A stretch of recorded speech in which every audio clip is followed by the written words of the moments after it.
面白い。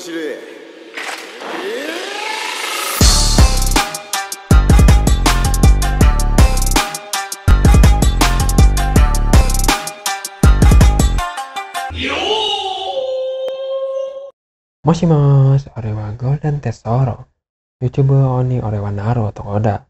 Oke, seperti biasa kita akan mereview spoiler chapter terbaru One Piece chapter 1023. Sebelum lanjut ke video ini, jangan lupa subscribe ya bre, karena kalian tidak akan tertinggal informasi menarik hanya di channel Golden Tesoro. Sebelum kalian komen atau apapun, pastikan kalian menonton video ini sampai habis yo. Chapter kali ini berjudul Like Two Drops of Water. Seperti prediksiku kemarin, pertarungan antara dua sayap Raja Bajak Laut, Bang Zoro dan Sanji versus King dan Queen akan dilanjutkan.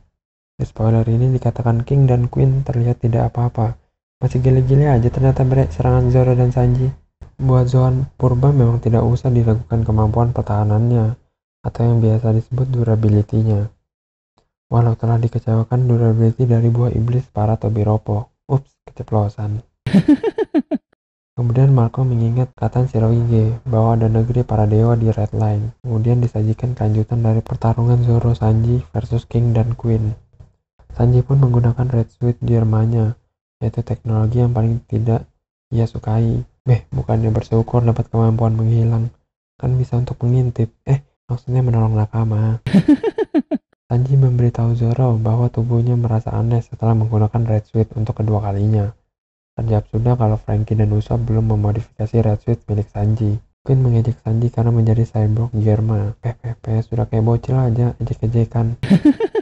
Queen mengatakan kepadanya jika kaki api itu adalah mesin.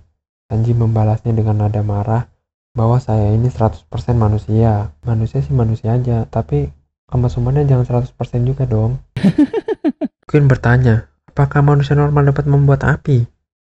Dan mengatakan kepadanya bahwa jika dia bukan dari suatu suku yang dapat menciptakan api, seperti ras dari King yang telah dibuka kartunya oleh Marco di chapter sebelumnya. Setelah itu, Queen mengaminkan bahwa Double Jambe milik Sanji berbeda dari api yang King ciptakan, yang hanya seukuran kaki saja, tidak seberapa dengan milik King yang dapat melingkari panggung utama Onigashima. Oda pun telah menjelaskan bagaimana api tersebut muncul pada kaki Sanji. Api itu tercipta karena gesekan di sekitar kaki Sanji. Tapi kayaknya Oda ngeles doang. Setelah kita tahu bahwa Sanji anak dari Jat yang mereproduksi anaknya tidak biasa seperti pasutri pada umumnya. Panel selanjutnya memperlihatkan Hyogoro dan Kawamatsu yang sedang digibahin Zoro, yang sedang bertarung dengan King Dual Fire. Zoro dan King bertarung menggunakan pedang mereka masing-masing. Di sini terlihat siapakah pendekar pedang sejati. Hyogoro dan Kawamatsu melihat Zoro seperti Shimotsuki Ushimaru, dan juga samurai legendaris Shimotsuki Ryuma. Perang besar gini ada juga yang cuma liatin aliansinya bertarung. Kalian aja jadi komentator. Oke lanjut, inilah yang ditunggu para pembaca. Apakah ada hubungan Zoro dengan para samurai di Wano? Atau Zoro cuma mas-mas biasa yang bekerja keras untuk menjadi pendekar pedang terkuat?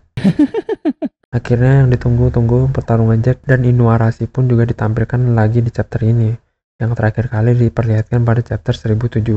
Inuarashi harus bisa membalaskan dendam kakinya yang dipotong Jack. Wah, lagi-lagi udah suka banget sama buntung membuntungkan kaki atau tangan.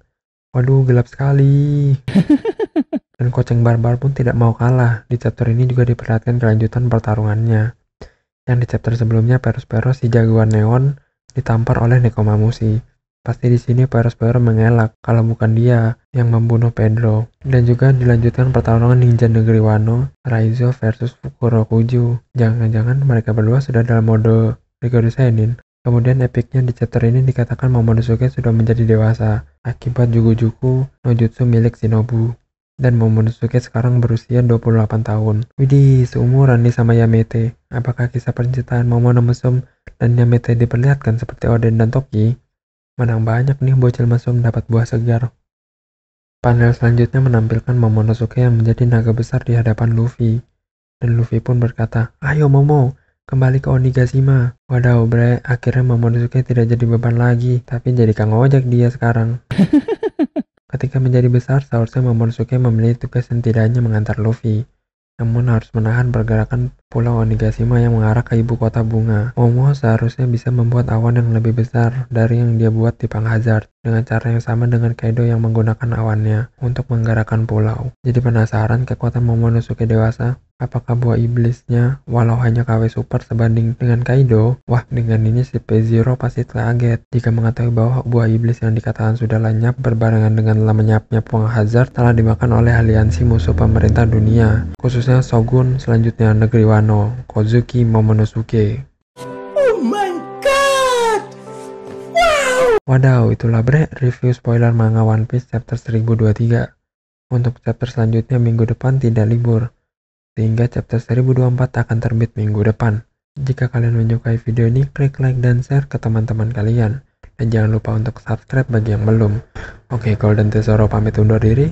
Dan sampai jumpa. Aizkero, Yumewo.